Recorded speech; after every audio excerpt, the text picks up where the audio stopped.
হেৰা বিষয় আসক্ত ভইলে আতিবদ্ধ হুই মন শুদ্ধ হেতু ভক্তি বিনে আন নাই। সীমা বিষয়ত যিমানে যিমানে জীৱ আসক্ত হ'ব সিমানে সিমানে তেওঁ বন্ধনত থাকিব। সেইকাৰণে মনটোক শুদ্ধ যদি কৰিব পাৰা তেতিয়াহ'লে ভক্তিত শুদ্ধতাটো আহিব, আৰু যেতিয়া ভক্তিত শুদ্ধতাটো আহিব তেতিয়া জীৱতত্বৰ মুখ্য পথৰ দুৱাৰখন আপোনা আপুনি খোল খাই যায়। সেইকাৰণে মনটোৱে হ'ল যৎকুটৰ ঘাই। এই মনটোক আমি যিমানে যিমানে ভকতৰ সংগত ৰাখিব পাৰিম সিমানে সিমানে কাম ক্ৰোধ লোভ মোহ দম্ভ দেশ্য অহংকাৰ মদ মাচৰ্য আদি গুণবিলাক আমি নিয়ন্ত্ৰণ কৰি থাকিব পাৰিম। যিগৰাকী কন্যাক বাটত দেখাৰ লগে লগে বোকাখাট টাউনত দেখাৰ লগে লগে কেইজনমান যুৱকৰ কাম ভাৱটো উদ্ৰেক হৈ আহে, সেই একেগৰাকী কন্যাই যেতিয়া আজি নামঘৰত মেখেলা চাদৰ পিন্ধি বহি আছে আৰু সেই যুৱক কেইজনো যেতিয়া ধুতি পাঞ্জাবী পিন্ধি ভকতৰ মাজত কৃষ্ণ নাম শুনি আছোঁ, সেই ৰাস্তাত উৎপন্ন হোৱা কাম ভাৱটো কিন্তু আজি ভকতৰ মাজত আপোনা আপুনি নিয়ন্ত্ৰণ হৈ আছে। এইটোৱে হ'ল কৃষ্ণ নামৰ মহামহিমা। গতিকে এই নামৰূপী ভাৱনাটো আমি যিমানে যিমানে আমাৰ কৰ্মত ব্যৱহাৰ কৰি থাকিব পাৰিম সিমানে সিমানে ৰাস্তাত থাকিলেও পথাৰত থাকিলেও তুমি য'তেই নাথাকা তোমাৰ সমস্তখিনি নিয়ন্ত্ৰণ হৈ থাকিব, কণ্ট্ৰল হৈ থাকিব। এই দৰ্শনটো গুৰুজনাই কেৱল আমাক নাম ধৰ্মৰ মাধ্যমেৰেহে হ'ব বুলি খুব সুন্দৰভাৱে সিদ্ধান্ত দিছে। হেৰা ঈশ্বৰত চিত্ত দিলে মুকুত হুয় ভক্তিহে কল্যাণ পথ কহিলো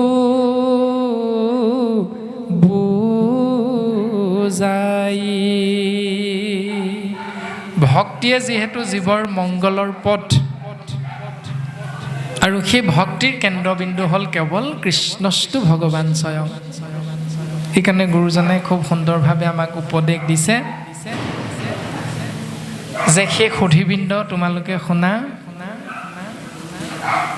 যে কৃষ্ণৰ চৰিত্ৰ পৰম অমৃত আতপৰে আন নাই, কোটি কোটি তীৰ্থ তপ জপ যজ্ঞ এইবিলাক এটাও কৃষ্ণ নামৰ সমান নহয়। কৃষ্ণ গুণনাম ধৰ্ম অনুপাম আকৌ হাৰ কৰি ধৰা, আন দেৱ ধৰ্ম দূৰতে তেজীয়া কৃষ্ণত ভকতি কৰা।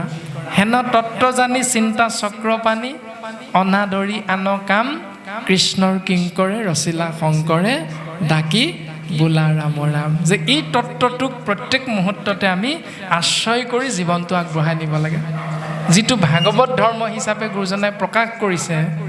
ও জল পুষ্প ফল মূল খাদ্য দ্ৰব্য যত অন্ন আদি কৰি সবে অৰ্পিব কৃষ্ণত। লাভ কি হ'ব? ও তেবে গৃহ ধৰ্মে হিংসা দুখে ন পাৱয় কৃষ্ণে একনিষ্ঠ হুয়া মুকুতি সাধয়। ও ৰাম তপ জপ তীৰ্থ ব্ৰত আৰু সদাচাৰ ধন জন গৃহ পুত্ৰ ভাৰ্যা আপোনাৰ সমস্তকে শুদ্ধ ভাৱে অৰ্পিলে কৃষ্ণত তাকে সেবুলয় ধৰ্ম মহাভাগৱত। এইকেইটা হ'ল মহাভাগৱত ধৰ্ম। এতিয়া পালন কৰোঁ নে নকৰোঁ নিজেহে বুজি পাম। এতিয়া কপিল প্ৰভুৱে মাতৃৰ বাক্য কৰ্ণহন্তে শুনিলে।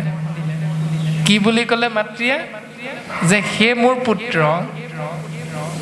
তুমি মোক এই কথাখিনি বুজাই দিয়া, ওপৰত কৈ অহা পদবন্ধে। এই বুলি ভাগৱতৰ পদত নাই কোৱা। ভাগৱতৰ পদত কৈছে নমো নমো কপিল স্বৰূপ দেৱহৰি। তুমি পুত্ৰৰূপে আহিছা, কিন্তু তুমি জগতৰ ঈশ্বৰ। তাৰমানে আত্মাৰাম দৰ্শনটো প্ৰকাশিত হৈছে। এতিয়া মাতৃ হিচাপে পুত্ৰক কৃষ্ণ বুলি কৈ সেৱাভাগ নিবেদন কৰিছে। এইটো ভাগৱতে দিয়া আদৰ্শ ভাগৱত ধৰ্ম। আৰু আপুনি আমি মাতৃগৰাকীয়ে সন্তানটোক ভাতৰ কাঁহীখন আগবঢ়াই দিওঁতে কি বুলি কওঁ? এগাল খা। যদি কৃষ্ণ বুলি ক'ব লাগে ভাগৱত ধৰ্ম, কিন্তু আপুনি মোৰ ল'ৰাটোকনো মই কৃষ্ণ বুলি ক'মনে? এইটো নাহে ভাৱনাটো। কিন্তু ভাগৱতেতো এইটো আমাক শিকোৱা নাই। ভাগৱতে যিটো শিকাইছে সেইটো পালন কৰিব। তেওঁ আমাৰ পুত্ৰ হয়, তেওঁ আমাৰ পত্নী হয়, তেওঁ আমাৰ কন্যা হয়, কোনো কথা নাই। তুমি যেতিয়া কিবা এটা দ্ৰব্য আগবঢ়াই দিবা, পুত্ৰ হ'লেও কৃষ্ণ বুলি কৈ আগবঢ়াই দিবা, তেওঁ স্বামী হ'লেও কৃষ্ণ বুলি কৈ আগবঢ়াই দিবা। আৰু স্বামীয়ে যিকেইদিন ৰন্ধন কৰিব লগা হয়, সেইকেইদিন আইগৰাকীক দিওঁতে আইগৰাকীকনো স্বামীজনে বাৰু কৃষ্ণ বুলি ক'ব লাগে নি? এইটো ক'ত লিখা আছে? এনেকৈ বুলি ভাবি ভাগৱত ধৰ্মৰ শুদ্ধ ৰূপটো বিনষ্ট কৰাৰ পৰা আমি নিজক আঁতৰাই ৰাখিব লাগে। তেওঁ যিয়ে নহওক আত্মাৰাম দৰ্শন পাবলৈ আমি চেষ্টা কৰিব লাগিব। গতিকে ভাগৱত দৰ্শন ইমানেই সুন্দৰ। শৰণ ভজন ভক্তি আৰু সদাচাৰ, যাক জানি নৰ নাৰী তৰুক সংসাৰ। সুন্দৰ দৰ্শন ভাগৱত। শৰণ ভজন ভক্তি সদাচাৰ, যাক জনা মাত্ৰকে পালন কৰা মাত্ৰকে নৰই হওক নাৰীয়ে হওক কোনো কথা নাই, প্ৰকৃতিয়ে হওক পুৰুষে হওক কোনো কথা নাই, সমস্তৰে মংগল সাধন হয়। এৰা মন শুদ্ধ আদি কৰি যতে ক আশয়, সৎসংগ সবাৰে মূল জানিবা নিশ্চয়। বোলে বাপ মনটো শুদ্ধ কৰিবলৈ বিচাৰিছোঁ, শুদ্ধ নহয় দেখোন। উত্তৰটো কি বুলি ক'লে? মন শুদ্ধ আদি কৰি যতেক আশয়, আচাৰ আচৰণ মন শুদ্ধ কৰাৰ একমাত্ৰ উপায়টো হ'ল সৎসংগ সবাৰে মূল জানিবা নিশ্চয়। আমি সাধু সংগলৈ সেইকাৰণে যাব লাগে। মূল বিষয়বস্তু হ'ল এয়া যে মন বা হাত দুখনৰ আচাৰ আচৰণ শুদ্ধ কৰিবলৈ, চকুকেইটাৰ আচাৰ ধৰ্ম ৰক্ষা কৰিবলৈ, বাক্যৰ ধৰ্ম ৰক্ষা কৰিবলৈ, শৰীৰৰ ধৰ্ম ৰক্ষা কৰিবলৈ কেৱল সাধু সংগৰ দ্বাৰাহে এয়া সম্ভৱ। ৰাম ৰাম জীৱৰ দুৰ্ভেদ্য পাশ, সংগ হয় কিন্তু দুৰ্জনৰ সংগ এৰিবে লাগয়। সেই সংগ নিতে যদি কৰয় সাধুত, মুখৰ দুৱাৰ তেবে শুৱয় মুকুট। জীৱতত্বই মায়া ছেদ কৰিব পৰাটো ইমান সহজ নহয়। তাৰ বাবে লাগিব কেৱল সাধু সংগ। এতিয়া মায়া মানে কি যদি জানিবলৈ চেষ্টা কৰোঁ, তেতিয়াহ'লে দ্বিতীয় স্কন্ধত খুব সুন্দৰভাৱে উল্লেখ হৈছে। প্ৰজাপতি ব্ৰহ্মাদেৱেও জানিব বিচাৰিছে কৃষ্ণ তত্ত্বৰ পৰা, হে প্ৰভু তোমাৰ মায়াৰ বিষয়ে অকণমান জ্ঞান আমাক প্ৰদান কৰক। তেতিয়া ভগৱন্ত বস্তুৱে প্ৰজাপতি ব্ৰহ্মাদেৱক মায়াৰ বিষয়ে জ্ঞান প্ৰদান কৰিছে। এৰাম বস্তু ক দেখায় বস্তু কবৰি এহিটো মোহৰ মায়া জানা নিষ্ট কৰি অবস্তুবিলাকক দেখুৱাই থকা হৈছে বস্তুবিলাকক লুকুৱাই ৰখা হৈছে এতিয়া বস্তু কোনটো অবস্তু কোনটো স্বাভাৱিকতে আমাৰ সন্মুখত এই যি দুটা মাইক্ৰফোন আছে এই মাইক্ৰফোন দুটাক আমি সকলোৱে বস্তু বুলি ভাবি আছোঁ হয় এই প্ৰকৃততে কিন্তু বস্তু নহয় কিন্তু আমি যে বস্তু বুলি ভাবিছোঁ এইটো হ'ল ভগৱন্তৰ মায়াটো এতিয়া ই বস্তু হয়নে নহয় প্ৰমাণটো কেনেকৈ পাম ইয়াত এটা ছুইচ আছে আৰু ইয়াত এডাল কেবুল আছে এই কেবুলডালৰ সহিতে ইয়াত থকা ছুইচটো যেতিয়া আমি অফ কৰি দিম আৰু লগে লগে কি হ'ব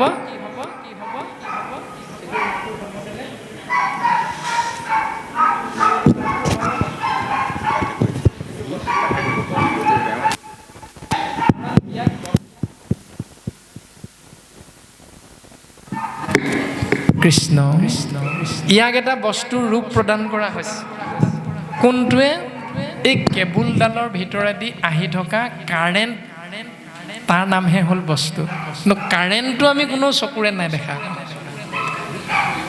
নেদেখা সেই কাৰেণ্টটো প্ৰকৃততে বস্তু কিন্তু মাইক্ৰফোনটো বস্তু নহয় মাইক্ৰফোনটোৱে অকণমান সময়ৰ বাবে বস্তুৰ ৰূপটো লাভ কৰিছে কেৱল কাৰেণ্টৰ কাৰণেহে ঠিক তেনেধৰণে ২৪টা তত্ত্বৰে গঠিত আমাৰ এই শৰীৰটো বিনাশী মাটি পানী বায়ু অগ্নি আকাশ ক্ষিতি অপ মৰুত ব্যোম তেজ এই পঞ্চভূতেৰে আমাৰ শৰীৰটো গঠিত হৈছে কিন্তু এই গঠিত শৰীৰটোত কাৰেণ্টটো যেনেকৈ পাছ হোৱাৰ কাৰণে মাইক্ৰফোনটো বস্তুলৈ ৰূপান্তৰিত হ'ল তদনুৰূপ এই ২৪টা তত্ত্বৰে গঠিত পঞ্চভূতি দেহটোত ২৫ নম্বৰ তত্ত্ব যিহেতু চৈতন্যপূৰ্ণ পৰম আত্মাৰূপে হৰি হৃদয়ত আচন্ত প্ৰকাশী তেওঁ ইয়াত সোমাই দিয়াৰ লগে লগে এই শৰীৰটোৱে বস্তুৰ ৰূপটো লাভ কৰিলে কিন্তু হৰিটো বস্তু নহয়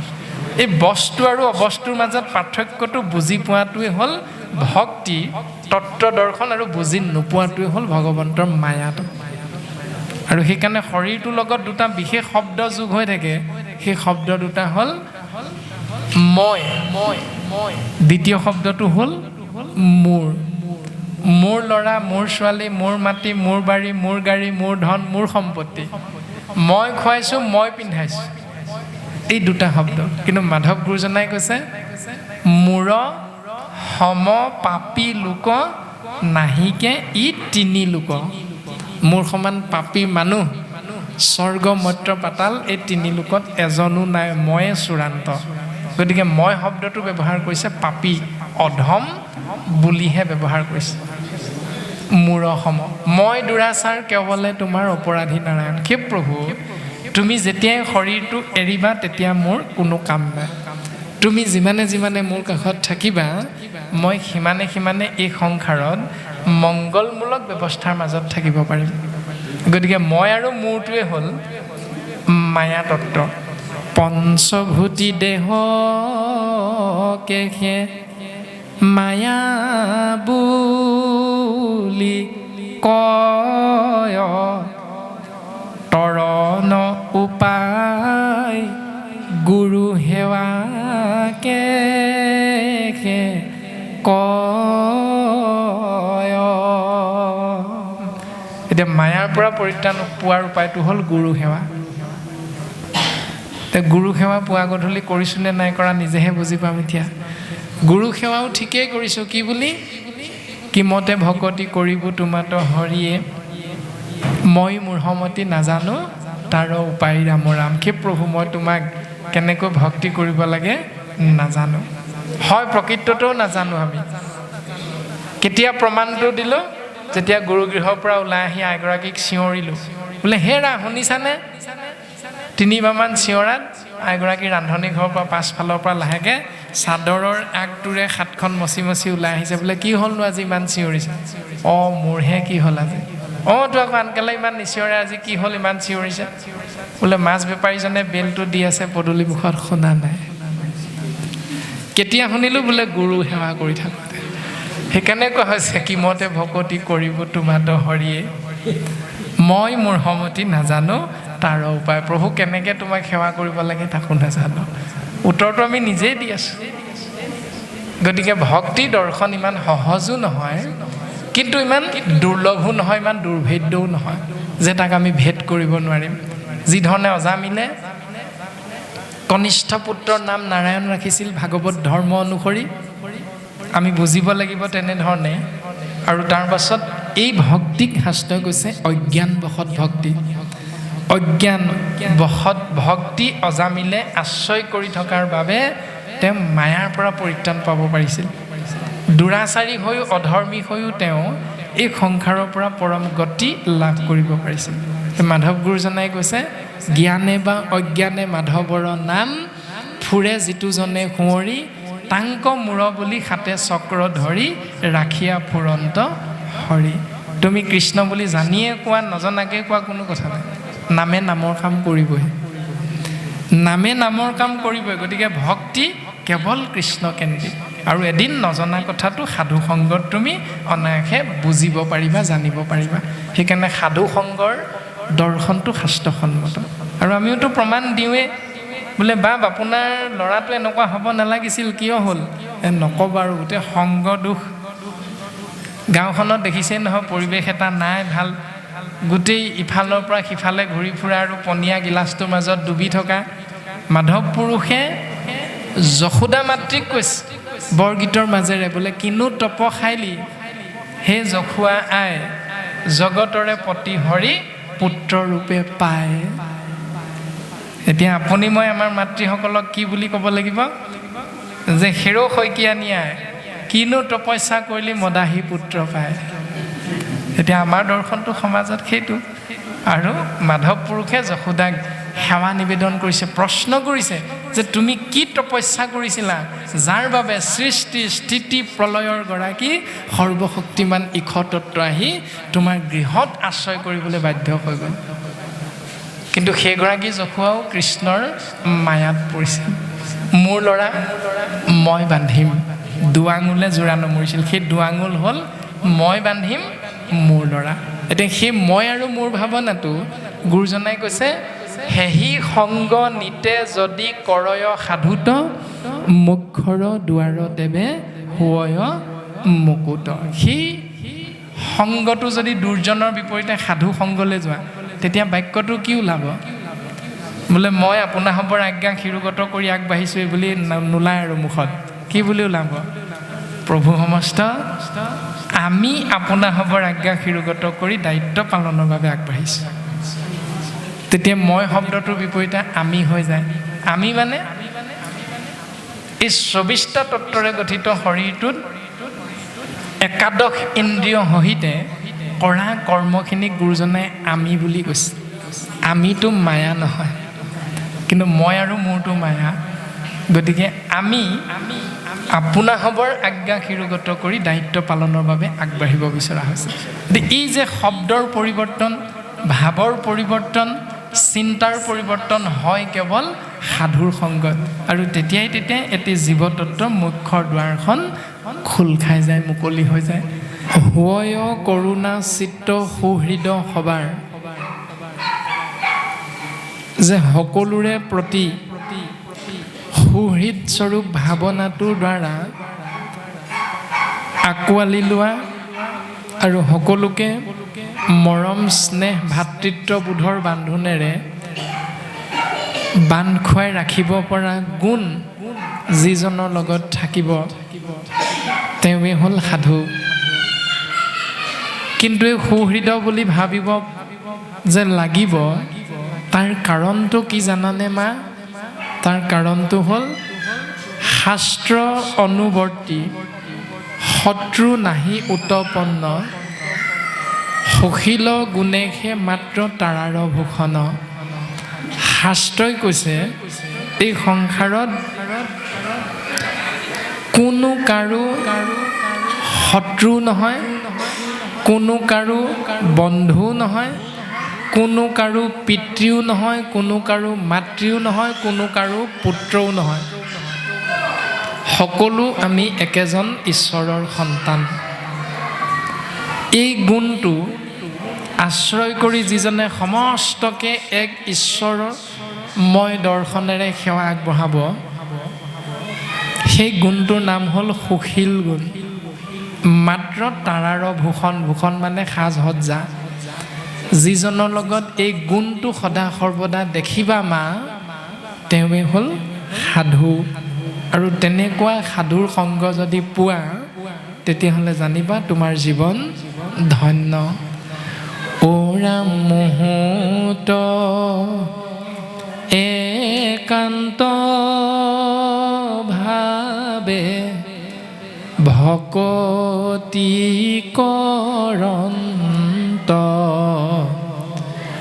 মোৰ প্ৰীতি অৰ্থে ভাৰ্যা পুত্ৰ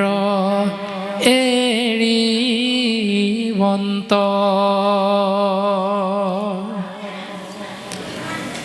মুঠ একান্তভাৱে ভক্তি কৰিব আৰু মোক ভাল পোৱাৰ কাৰণে তেওঁ কি কি ত্যাগ কৰিব? ভাৰ্যা, পুত্ৰ আদিবিলাকৰ চিন্তাৰ পৰা তেওঁ নিজক সদায় আঁতৰাই ৰাখিব। এই যে অকণমান আগতে আমি মায়াৰ বিষয়ক কথাখিনি আগবঢ়োৱা হৈছিল, মোৰ ল'ৰা, মোৰ ছোৱালী, মোৰ মাটি, মোৰ বাৰী, মোৰ গাড়ী, মোৰ ধন, মোৰ সম্পত্তি, এই ভাৱনাটোৰ পৰা যিমানে যিমানে নিজক আঁতৰাই ৰাখিব পাৰিম। মোৰ প্ৰীতি, প্ৰীতি মানে প্ৰেম অৰ্থাৎ ভাল পোৱা, অৰ্থে ভগৱন্তক ভাল পোৱাৰ স্বাৰ্থত আমি এই সংসাৰত থকা মোৰ বুলি ভাবি থকা পুত্ৰটোৰ সেই মোৰ চিন্তাটোৰ পৰা নিজক আমি উলিয়াই আনিব পাৰিম। নহ'লে মোৰ ল'ৰা, মোৰ ছোৱালীৰ মাজতে সোমাই থাকিম। প্ৰমাণটো পাওঁৱেই নহয়। ককাকক যদি কেনেবাকৈ বোৱাৰীয়েকে কৈ থৈ যায়, দেউতা মই টাউনলৈ যাওঁ, নাতিটোক আজি আপুনি চাব লাগিব। সেইদিনাই আকৌ দুৰ্ভাগ্যই নে সৌভাগ্যই নাজানো, দত্ত বাপৰ গৃহত সেইদিনাহে নাম এষাৰ হ'ল। এতিয়া শহুৰ দেউতাই কি কৰিব? যেতিয়া তেওঁৰ লগৰীয়াজন আহিব, বোলে বাপ কি হ'ল আজি নামলে? বোলে নক'বা আৰু, বোৱাৰীয়ে নাতিটোক চোৱাৰ দায়িত্ব দি থৈ গ'ল, গতিকে আজি আৰু নামলে আমাৰ যোৱা নহ'ব, গতিকে আপোনালোকে যাওক আৰু। সেই বুলি কোৱাটো হ'ল ভাগৱতৰ বিপৰীত চিন্তা। যিজনে বুজি পাব যে কৃষ্ণ নামক তেওঁ ভাল পায়, মূৰ প্ৰীতি অৰ্থে ভাৰ্যা পুত্ৰ এৰিলন্ত, মানে বোৱাৰীক এই বুলি ক'বলৈ কোৱা নাই আকৌ, বোলে তুমি টাউনলৈ যোৱা যদি ল'ৰাকো লৈ যোৱা, মোৰ আমুকৰ ঘৰত নাম আছে, গতিকে মই এইবোৰ ল'ৰা ছোৱা চাব নোৱাৰোঁ, এই বুলি ক'বলৈও নাই কোৱা। কিন্তু আমি সন্ধিৰ বা বুদ্ধিৰে কাটিব লাগিব যে বোৱাৰী তুমি টাউনলৈ যোৱা বাৰু, মোৰ ক'ব লগা একো নাই, তুমি যেতিয়াই আহা, নাতিটোৰ দায়িত্ব মই লৈছোঁ, কিন্তু আমুকৰ ঘৰত নাম এষাৰ যে আছে, গতিকে তুমি ভাল কাপোৰ এসাঁজ উলিয়াই থৈ যোৱা, নাতিক পিন্ধাই মেলি মই সময় হ'লে নামলৈকে লৈ যাম দিয়া। নিজেও যোৱা হ'ল, সন্তানেও ঈশ্বৰৰ কথা শিকিলে, ভকতৰ সংগ পালে, গতিকে দুই কুল ৰক্ষা হৈ গ'ল। এনেকুৱা নিয়মবিলাক আমি পালন কৰাৰ পৰা প্ৰায় নিজক আঁতৰাই ৰাখোঁ। কিন্তু শাস্ত্ৰই কৈছে সেই নিয়মটোহে ভাগৱত ধৰ্মৰ দৰ্শনেৰে জীৱন যাপন কৰাটো শুদ্ধ সত্য। হেৰাম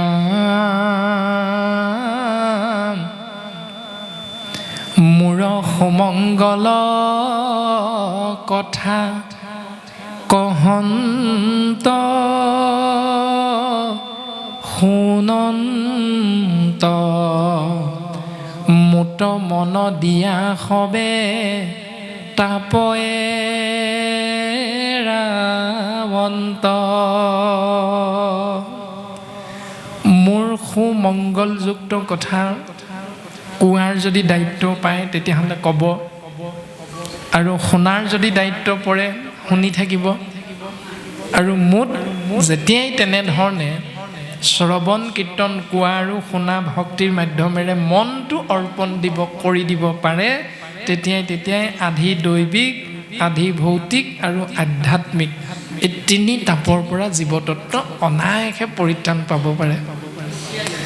ও ৰাম আৰাক বুলয় সাধু জানিবা আই তাৰাৰ সংগ তুমি প্ৰাৰ্থিবা সদায়। তেওঁৱে হ'ল সাধু আৰু তেওঁৰ সংগ পাবলৈ সদা সৰ্বদা নিজৰ জীৱনটো আগবঢ়াই দিবা। ৰাম ৰাম আৰু মোৰ অখণ্ডিত বীৰ্য প্ৰকাশক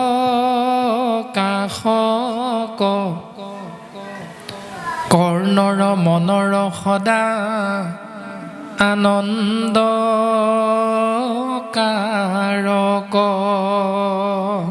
সেমা যেতিয়া পিতৃ শিৰৰ পৰা আহি ৰসৰূপে আমি মাতৃগৰ্ভত প্ৰৱেশ কৰোঁ, 10 মাহ 10 দিনৰ অন্তত যেতিয়া আমি এই মায়াময় সংসাৰত আহি প্ৰৱেশ কৰোঁ, মানে জীৱতত্বৰ কথা কোৱা হৈছে। যদি সেই জীৱতত্ব ঈশ্বৰৰ নাম ভাৱনাযুক্ত হৈ মাতৃগৃহ গৰ্ভত প্ৰৱেশ কৰিছে, তেতিয়াহ'লে সেইটো মোৰ অখণ্ডিত বীৰ্য, ই কেতিয়াও খণ্ডিত নহয়। বিজ্ঞানসন্মতভাৱে যদি আমি চাওঁ, এটোপাল শুক্ৰাণুত 400 নিযুত কীট থাকে আৰু সেই 400 নিযুত কীট যেতিয়া পুৰুষৰূপী জীৱতত্বৰ শুক্ৰাণুৰ দ্বাৰা প্ৰকৃতিস্বৰূপ আইগৰাকীৰ ডিম্বাণুত প্ৰৱেশ কৰে, তেতিয়াহ'লে 400 নিযুত সন্তান জন্ম হৈ যাব। কিন্তু 400 নিযুত কীটৰ ভিতৰত মাত্ৰ দৌৰ প্ৰতিযোগিতাখনত ডিম্বাণুৰ ফালে যিমান দৌৰ প্ৰতিযোগিতা হয়, তাত মাত্ৰ এটা কীটেহে প্ৰৱেশ কৰিব পাৰে, আৰু সেই কীটটোৱে হ'লো আপুনি আমি মানুহ নামৰ জীৱবিধ। যাৰ যাৰ সন্তান হৈ এখন পৃথিৱীলৈ আহিছোঁ, সেইজনেই 400 নিযুত কীটৰ ভিতৰত এটা কীট আপুনি মই মানুহ হিচাপে জন্মগ্ৰহণ কৰিছোঁ। কিন্তু যেতিয়া আমি দৌৰিছিলোঁ, তেতিয়া আমাৰ কি আছিল? একো নাই। দেখিবৰ বাবে চকু নাই, দৌৰিবৰ বাবে ভৰি নাই, হাত নাই, কাণ নাই, শুনিবৰ বাবে একোৱে নাই। অথচ 400 নিযুত কীটৰ ভিতৰত আপুনি মই জয় হৈছিলোঁ, বিজয় সাব্যস্ত কৰিছিলোঁ। কিন্তু আজি আমাৰ প্ৰত্যেকটো বস্তুৱে আছে, 2টা চকু, 2খন কাণ, 2টা ভৰি, 2খন হাত, সকলোখিনি আছে। অথচ আপোনাৰ মোৰ ভয়। তেতিয়া ভয় লগা নাছিল নি? যেতিয়া মাতৃ গৰ্ভত ডিম্বাণুত প্ৰৱেশ কৰিবলৈ শুক্ৰাণুৰ পৰা আমি 400 নিযুত কীটৰ মাজত প্ৰতিযোগিতা হৈছিল, তেতিয়া আপোনাৰ মোৰ একো নাছিল, কিন্তু আমি জয় হৈছিলোঁ। আৰু এতিয়া আমাৰ সকলো আছে, কিন্তু প্ৰত্যেক মুহূৰ্ততে আপোনাৰ মোৰ ভয়, যিকোনো প্ৰকাৰে ভয়। এতিয়া ভগৱন্ত পুৰুষে কৈছে, ভয়টো তোমাৰ নাইকিয়া হ'ব কেতিয়া? মোৰ অখণ্ডিত বীৰ্য প্ৰকাশ হ'ব। যদি সেই বীৰ্য মোৰ নামেৰে পৃথিৱীলৈ আহিছে, তেতিয়াহ'লে তেওঁৰ কোনো কাৰণতে ভয় নাই। আৰু সেই সন্তানৰ দ্বাৰা সমস্ত জগতৰ মংগল সাধন হয়। কৰ্ণৰ মনৰ সদা আনন্দকাৰক। প্ৰমাণ এটা বাস্তৱত চাব পাৰোঁ। অসমৰ 20খন আসনৰ ভিতৰত মেট্ৰিক পৰীক্ষাৰ পৰীক্ষাৰ্থীয়ে 20খন আসনৰ ভিতৰত যেতিয়া প্ৰথম আসনখন পাব, সেই আসনখনৰ সন্মানটো কোনে কোনে পায়? প্ৰথম কোনে পায়? দেশখনৰ নামটো আহিব, ৰাজ্যখনৰ নামটো আহিব অসম, তাৰপাছত জিলাখনৰ নামটো আহিব, তাৰপাছত গাঁওখনৰ নামটো আহিব, তাৰপাছত স্কুলখনৰ নামটো আহিব, তাৰপাছত পিতৃ মাতৃৰ নামটো আহিব। কিন্তু পোনে পিতৃ মাতৃৰ নামটো বাতৰিত নোলায়, প্ৰথম জিলাখনৰ নামটো ওলাব। এতিয়া এই কথাটোকে কৈছে যে কৰ্ণৰ মনৰ সদা আনন্দকাৰক, যে এটি সন্তানৰ সফলতাত যি ধৰণে প্ৰথম জিলাখনে গৌৰৱ কৰিব পাৰে, তাৰ পাছত স্কুলখনে গৌৰৱ কৰে, গাঁওখনে গৌৰৱ কৰে, টিউচন মাষ্টৰজনে গৌৰৱ কৰে, পিতৃ মাতৃয়ে গৌৰৱ কৰে, বংশ পৰিয়ালে গৌৰৱ কৰে। এই কৃতকাৰ্যতাত যদি সেই কৃতকাৰ্যতা ভাগত কৃষ্ণ নামযুক্ত সন্তান হয়, তেতিয়াহ'লে তেনেধৰণে সমস্ত জগতৰ মংগল সাধন হৈ যায় সেই সন্তানটোৰ পৰা। আৰু সেইকাৰণে গুৰুজনাই কৈছে, জৈত থাকে মোৰ ভক্ত উদাৰ চৰিত্ৰ, কীট পতংগকো কৰয় তেখনে পবিত্ৰ। সেই ভকতজন হ'ব লাগিব উদাৰ চৰিত্ৰৰ ভকত। গতিকে সন্তানৰ সফলতাত যি ধৰণে সকলোৱে আনন্দ কৰিব পাৰে, তদনুৰূপ উদাৰ চৰিত্ৰৰ ভকত যদি হ'ব পাৰোঁ, তেতিয়াহ'লে সমস্ত জগতৰ মংগল। এতিয়া প্ৰায় কিছুমান ল'ৰা ছোৱালী উৎপাত কৰি থাকিলে কি বুলি কয়, একেবাৰে আগৰ ককা দেউতাহঁতৰ এটা বাক্য, এই আঁউসীত জন্ম হোৱা বুলি যে কয়, শুনিছে নহয় আপোনালোকে? আঁউসীত জন্ম হোৱা, হেৰ এইকেইটা কাৰ ল'ৰা ছোৱালী ইমান উৎপাত কৰি আছে, লৈ যাচোন, লৈ যায় এবাৰ। তাৰমানে কি, ঈশ্বৰ চিন্তাৰ বিপৰীত চিন্তাৰে পৃথিৱীলৈ অনা সন্তানৰ পৰা প্ৰত্যেকৰে অশান্তি হয়। সেইকাৰণে এটি সন্তান পৃথিৱীলৈ আনিবলৈ লওঁতে যি ধৰণে হিৰণ্যকশিপুৰ দৈত্য কুলত জন্ম হৈছে, কিন্তু তেওঁৰ বীৰ্যৰ দ্বাৰা তেওঁৰ ধৰ্মপত্নী কায়াধুৱে যিটো সন্তান পৃথিৱীলৈ আনিছে, সেই সন্তানটো কিন্তু দৈত্যৰ ঔৰসত জন্ম হোৱা স্বত্তেও সি কিন্তু ভক্ত প্ৰহ্লাদ হ'ব পাৰিছে। কিয়? কাৰণ মাতৃৰ ভূমিকাটো মন কৰিব লগা। মাতৃৰ নাম আছিল কায়াধু। কায়াধুৱে কি কৰিছিল? দেৱঋষি নাৰদৰ আশ্ৰয়ত থাকি ভগৱন্তৰ গুণজক নাম শ্ৰৱণ কীৰ্তন মহাভক্তি ধৰ্মটো পালন কৰিছিল। যদি এইটো শুদ্ধ বুলি শাস্ত্ৰই কৈছে, আৰু এটা শুদ্ধ কথা যে যেতিয়া অৰ্জুনে ধৰ্মপত্নী সুভদ্ৰাৰ আগত কৈ আছিল যে কেনেকৈ দ্ৰোণাচাৰ্যই পতা চক্ৰ বেহুত সোমাব লাগে, কেনেকৈ বেহুৰ পৰা ওলাব লাগে, এই কথাখিনি যেতিয়া পুংখানুপুংখভাৱে অৰ্জুনে সুভদ্ৰাৰ আগত কৈ আছিল, তেওঁ ধৰ্মপত্নীৰ আগত, তেতিয়া সুভদ্ৰাৰ গৰ্ভত অৰ্জুনৰ বীৰ্য প্ৰকাশমান হৈ আছিল। নাম হ'ল অভিমন্যু। অভিমন্যুৱে বেহুৰৰ ভিতৰত সোমাব জানিছিল, কিন্তু ওলাব নাজানিছিল। কিয়? কাৰণ পিতৃয়ে মাতৃৰ আগত কৈ থাকোঁতে বেহুৰ ভিতৰত সোমাব পৰা কথাখিনি কৈ থকালৈকে মাতৃ সুভদ্ৰা সাৰ পাই আছিল, আৰু যেতিয়াই বেহুৰ পৰা ওলোৱাৰ কথাখিনি কৈ আছিল, তেতিয়া মাতৃ টোপনিত আছিল। সেইকাৰণে সন্তানটো টোপনিত আছিল। এইকেইটা কথা শাস্ত্ৰসন্মতে যদি আমি সকলোৱে বিশ্বাস কৰি মানি লৈছোঁ এই কথাটো সুন্দৰভাৱে, তেতিয়াহ'লে সেইটো শুদ্ধ যে আমি যিমানে যিমানে এগৰাকী বোৱাৰী গাঁওখনত গৰ্ভাৱতী হৈছে বুলি গম পাই যাম, মাতৃ হ'বলৈ ওলাইছে বুলি গাঁওখনৰ বাপ বাইসকলে জানিম যিদিনাই, সেইদিনাৰ পৰা আমি প্ৰত্যেকে সচেতন হোৱাটো প্ৰয়োজন। কেৱল সন্তানটো ভক্ত প্ৰহ্লাদ বা ধ্ৰুৱ কৰি পৃথিৱীলৈ অনাটোত পিতৃ আৰু মাতৃ বা ঘৰখনেই দায়িত্বশীল নহয়, দায়িত্ব গোটেই গাঁওখন, গোটেই সমাজখন। কাৰণ পৰিৱেশটো এনেকুৱা এটা পৰিৱেশ ৰচনা কৰিব লাগিব যাতে বোৱাৰীগৰাকী যেনিয়ে ওলাই যায় তেনিয়ে কেৱল কৃষ্ণ নাম, এই ভাৱনাটোহে যাতে যেনিয়ে চাই তেনিয়ে তেওঁ লাভ কৰিব পাৰে। গতিকে সন্তানটো জন্ম হৈ পৃথিৱীলৈ অহাৰ লগে লগে যদি অশান্তি কৰে ঘৰখনত, তেতিয়া ওচৰ চুবুৰীয়াইও অশান্তি পাব, মনত ৰাখিব।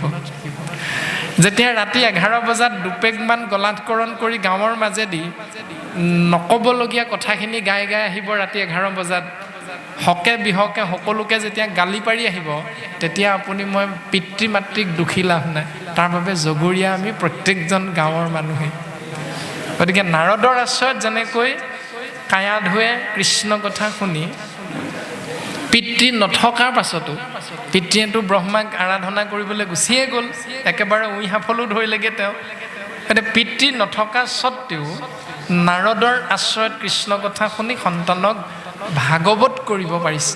তদনুৰূপ মাতৃগৰাকীৰ সেই চিন্তাটোত যদি গাঁৱৰ বৃদ্ধসকলে অকণমান চিন্তা কৰে বোলে হেৰা ব'লাচোন আমি তিনিওজনে আজি যাওঁ তেওঁক ভাগৱত এক আধ্যায়কে শুনাই থৈ আহোঁ। এই বুলি যদি গৃহৰ মধ্যে স্বামীজনেও যদি কয় বোলে ককা আপোনালোক মাজে মাজে আহি থাকিবচোন আমাৰ গৃহলৈ, জানিছে বোৱাৰী এতিয়া সন্তান সম্ভৱা হৈছে, গতিকে আমিতো চাকৰি ক্ষেত্ৰত বাহিৰতে থাকিব লাগে, গতিকে শহুৰ দেউতাও নাই, শাহু আইও নাই, গতিকে আপোনালোকে আৰু আমাৰ সকলো পিতৃ মাতৃ, গতিকে আপোনালোকে মাজে মাজে কথাখিনি শুনাই থাকিবচোন।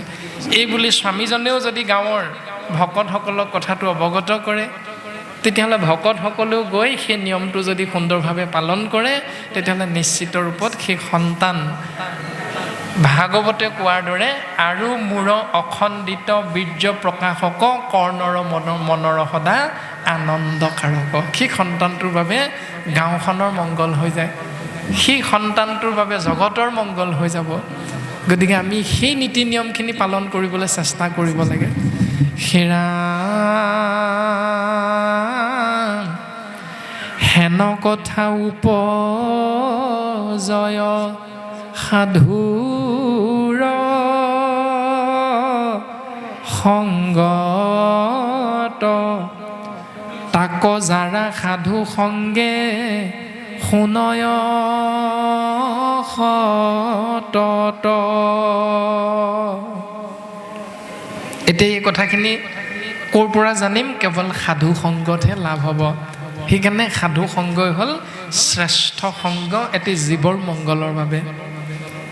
গতিকে সীমা অল্পকালে ঈশ্বৰত তাৰাৰ নিশ্চয়, শ্ৰদ্ধাৰতি ভক্তি অনুক্ৰমে উপজয়।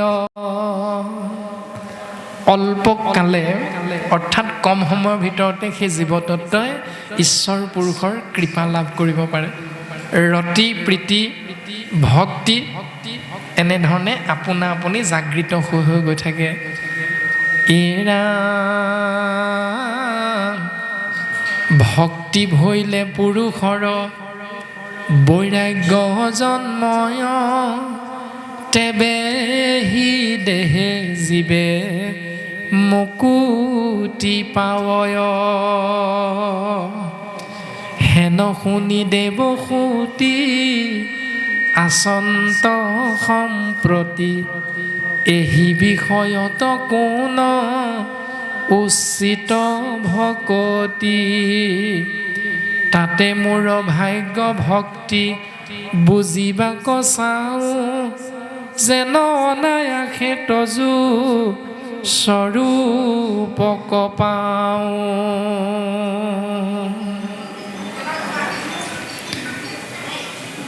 স্বৰূপ, স্ব মানে নিজৰ, ৰূপ মানে অৱয়ব। হে কপিল, তুমি মোক কোৱা যে তোমাৰ ৰূপটো লাভ কৰিবৰ বাবে মই কোনটো পথেৰে নিজক আগবঢ়াই লৈ যাম? ভাই মুখে বোলা ৰাম, হৃদয় ধৰা ৰূপ, এতেকে মুকুতি পাইবা কহিলো স্বৰূপ। এতিয়া স্ব মানে নিজৰ, ৰূপ মানে অৱয়ব। মুখেৰে ৰাম বুলি কোৱা, হৃদয়ত নামৰ গৰাকীৰ ৰূপটো ধাৰণ কৰা, তেতিয়াই বুজি পাবা তোমাৰ ৰূপটো কি। তুমি গগৈ নে, শইকীয়া নে, দত্ত নে, কলিতা নে, বৰা নে, চুতীয়া, এই উপাধিবিলাকেই তোমাৰ মূল পৰিচয় নে প্ৰকৃততে কুকুৰ চিগাল গৰ্দৰ ভৰু আত্মা ৰাম, জানিয়া সবাকো পৰি কৰিবা প্ৰণাম। কোনটো শুদ্ধ? এতিয়া সেইটো তুমি তেতিয়াহে বুজিব পাৰিবা। কেতিয়া? যেতিয়া তুমি মুখেৰে কৃষ্ণ বুলি ক'বা, সেই নামৰ গৰাকীক তুমি হৃদয়ত ধাৰণ কৰিবা, তেতিয়াই তুমি বুজি পাবা তুমি শইকীয়াও নহয়, তুমি দত্তও নহয়, তুমি কলিতাও নহয়, বৰাও নহয়, তুমি কাৰো পুত্ৰও নহয়, তুমি কাৰো পিতৃও নহয়, তুমি কাৰো মাতৃও নহয়, কাৰো পত্নীও নহয়। আমি সকলো এজন ঈশ্বৰৰ পুত্ৰ। আমি হ'লোঁ সেৱক, ঈশ্বৰ হ'ল আমাৰ সেব্য মানে উপাস্য তত্ত্ব। গতিকে আমাৰ স্বধৰ্মও হ'ল সেয়াই। প্ৰত্যেক মুহূৰ্ততে খাওঁতে শুওঁতে উঠোঁতে বহুতে বাক্যে বচনে খোজে কাটলে কেৱল এজনৰ চিন্তাৰ মাজেৰে আমি জীৱন আগবঢ়াব লাগে। সেয়া হ'ল স্বয়ং কৃষ্ণস্তু ভগৱান। হীৰা মৈত্ৰে বুলনত শুনা ব্যাসৰ নন্দন এহিমতে মাতৃৰ বুজিয়া প্ৰয়োজন।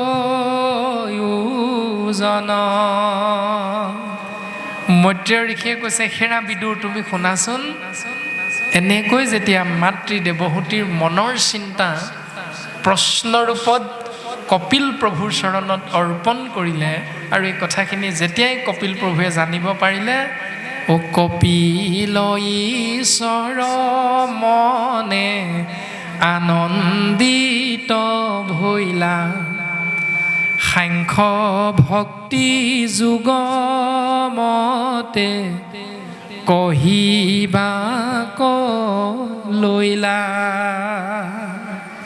যেতিয়া মাতৃৰ কথাখিনি জানিব পাৰিলে, তেতিয়া কপিল প্ৰভু অতিশয় আনন্দিত হ'ল, আৰু আনন্দিত হৈ সংখ্যামতে সিদ্ধান্ত দিবলৈ আগবাঢ়িছে ভক্তিৰ জ্ঞান। যুগমতে, যুগ মানে সময়, সময়ৰ লগত খাপ খুৱাই সংখ্যা হিচাপত সিদ্ধান্ত দৰ্শনটো প্ৰকাশ কৰিবলৈ আগবাঢ়িছে। ভগৱন্ত বদতি শুনিও আবে আই, উত্তম ভকতি কহোঁ তোমাত বুজাই। পুৰুষৰ সহজে ইন্দ্ৰিয় বৃত্তি ছয়, যেন মতে নিষ্কামে হৰিত প্ৰৱৰ্তয়। ভাগৱত ভক্তি তেবে ইহাকে বুলয়, মুখ্যটো অধিক বাতি গৰিষ্ঠ হুয়। মা, ইয়াৰ নামেই ভাগৱত ভক্তি। কোনটো? পুৰুষৰ সহজে ইন্দ্ৰিয় বৃত্তি ছয়, ছয় মানে বিলাক।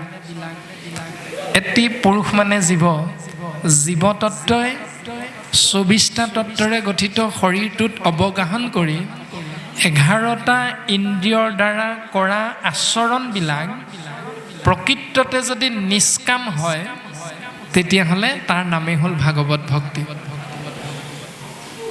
এটা নিষ্কাম হৈছে নাই এইটো নিজে নিজেহে বুজি পাম।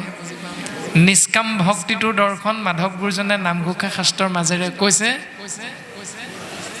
কৃপাৰ সাগৰ দয়কী নন্দন পুৰীও মনৰ কাম, ভকতৰ সংগ সদা নুগুচুক মুখে তোৱা গুণ নাম। এতিয়া কাম মানে মনৰ কাম, মনৰ আশা।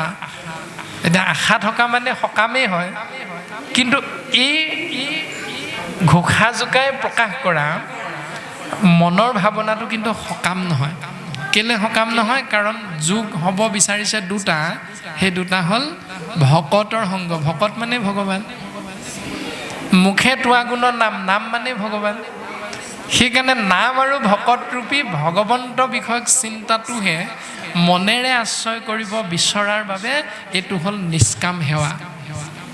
বাকী আমি যিখিনি কৰোঁ, যে সন্তানটো মেট্ৰিক দিয়াৰ প্ৰাক মুহূৰ্তত যেতিয়া ভগৱন্তৰ চৰণত সেৱাভাগ নিবেদন কৰোঁ, প্ৰভু সন্তানটোক চাবা, আৰু সেইটো কিন্তু সকাম। সেইদিনা ঠিকেই কৰিলোঁ গুৰুদেৱ নাম বিষয়ক আশ্ৰয়, কিন্তু যেতিয়া ধন্যবাদটো দিব হ'ল, অকণমান আগতে আমি এইটো কথা কোৱা হৈছিল যে ধন্যবাদটো দিবৰ সময়ত যেতিয়া ৰজা পৰীক্ষিতে শোকগুৰুক পাইছিল গৃহৰ মধ্যে, তেতিয়া পৰীক্ষিতৰ দ্বাৰা মনৰ ভাৱনাটো গুৰুজনাই প্ৰকাশ কৰিছে। আন হেতু নাই কৃষ্ণ ৰেখে কৃপা, কিনো ভৃত্য প্ৰিয় স্বামী। সেই গুৰুদেৱ গৃহতে থাকিয়া দেখিলোঁ তজু চৰণ, তোমাৰ চৰণ আমি গৃহতে থাকিয়ে লাভ কৰিলোঁ। ইয়াৰ বাবে ধন্যবাদটো দিছে ভগৱন্তক। আন হেতু নাই, হেতু মানে কাৰণ, ইয়াৰ অন্য কাৰণ একো নহয়। সেই প্ৰভু তোমাৰ কৃপা, আমি দাসৰ শিৰত বৰিখন হোৱাৰ বাবে গৃহত থাকিয়ে শুকদেৱৰ নিচিনা পৰম গুৰুৰ সান্নিধ্য লাভ কৰিছোঁ আমি। সেইকাৰণে প্ৰভু তোমাক ধন্যবাদ। এতিয়া আপুনি আমি ধন্যবাদটো কৃতকাৰ্যতাৰ সেই দিনটোত সেই ব্ৰইলাৰ কেইটাক যে দিওঁ, সেইটোৱে হ'ল আমাৰ শাস্ত্ৰৰ লগত নিমিলা পালন কৰা আচৰণটো। গতিকে ভাগৱত ধৰ্ম নিষ্কাম হ'ব লাগিব। আৰু নিষ্কাম যদি ভাৱনা ভাগৱত ধৰ্ম পালন কৰিব বিচাৰোঁ, তেতিয়াহ'লে দৰ্শনটো হ'ব, নামঘৰলৈ যাম আৰু আমি গৈছোঁ, সেৱাভাগ কৰিছোঁ, ঠিকেই আছে। মোৰ সন্তানটোৰ বিপৰীতে যদি ভাবি থৈ আহোঁ, বোলে প্ৰভু 2026 বৰ্ষত যিমান পৰীক্ষাৰ্থীয়ে মেট্ৰিক আৰু হাই ছেকেণ্ডেৰীত অৱতীৰ্ণ হৈছে, হে প্ৰভু সকলোকে যেন তুমি এক কণিকা কৃপা বৰ্ষণ কৰা, তেতিয়া সি নিষ্কাম হৈ যাব। কাৰণ সকলোৰে মংগলৰ কথা ভগৱন্তৰ চৰণত অৰ্পণ কৰা হৈছে। গতিকে পুৱা গধূলি যেতিয়া গুৰুৰ চৰণত সেৱা নিবেদন কৰিম, মোৰ বুলি নাভাবি প্ৰভু সমস্তৰে মংগলৰ অৰ্থে পুৱাৰ সেৱাভাগী তোমাৰ চৰণত অৰ্পণ কৰা হৈছে, তুমি নিষিদ্ধ স্বৰূপে গ্ৰহণীয় কৰি সমস্তকে তুমি এক কণিকা কৃপা মিলাবা। তাৰ ভিতৰত তুমিও পৰি আছা, তাৰ ভিতৰত তোমাৰ বুলি ভাবি থকা সম্পত্তিও পৰি আছে, তাৰ ভিতৰত তোমাৰ বুলি ভাবি থকা সন্তানটো বোৱাৰীগৰাকীও সোমাই আছে। গতিকে সমস্তৰে মংগলৰ কথা চিন্তা কৰা মানে ভাগৱত ধৰ্ম। নিজৰ সন্তান বুলি ভাবি চিন্তা কৰাটোৱে হ'ল ভাগৱতৰ বিপৰীত ধৰ্ম, য'ত মংগল নহয়।